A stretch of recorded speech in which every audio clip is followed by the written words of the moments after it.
Hello বন্ধুরা, আমি প্রিয়াঙ্কা। তোমরা সবাই কেমন আছো? আশা করি তোমরা ভালো আছো। চলো তাহলে আমি তোমাদেরকে যে চ্যাপ্টার ধরে অঙ্কগুলো করে দিয়েছিলাম, আজকে তোমাদেরকে পেজটা নম্বর 8 ও পেজটা নম্বর 9 অঙ্কগুলো আমি করে দেবো। কীভাবে করবে চলো দেখিয়ে দিচ্ছি, ঠিক আছে? দেখো কি আছে এখানে, দেখো আমি দুই রকমভাবে 62 তৈরি করি। যেমন এখানে দেখো 53 তৈরি করেছি, কীভাবে নিজেরাই করে দিয়েছে। তাহলে এটা কীভাবে 62 কীভাবে তৈরি করেছে।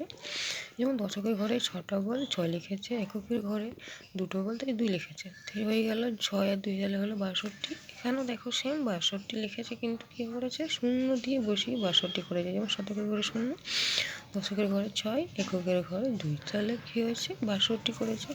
তাহলে এখানে দেখো নিজে করি, এখানে দেখো কাঠি ও রঙিন বল দিয়ে দেখাই। তাহলে এটা কি করবে, নিজেরাই করবে। তো নিজেরাই করবে, চলো আমি তোমাদেরকে একটা দেখিয়ে দিচ্ছি। তো তোমরা বাকি দুটো করবে।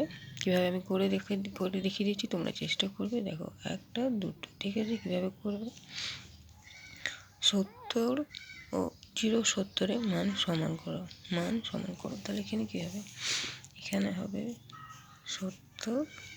তাহলে দশকের ঘরে 7টা বল হবে, 1 2 3 4 5 6 7, হয়ে গেল 70। আর এখানে কী হবে, শতকের ঘরে হবে 0, দশকের ঘরে হবে 7, আর এককের ঘরে হবে 0, ঠিক আছে? ঠিক এইভাবে তোমরা বাকি 2 আর 3-এরটা করবে। অসুবিধা হলে আমাকে জানাবে, ঠিক আছে? যদি বুঝতে না পারো, ঠিক আছে?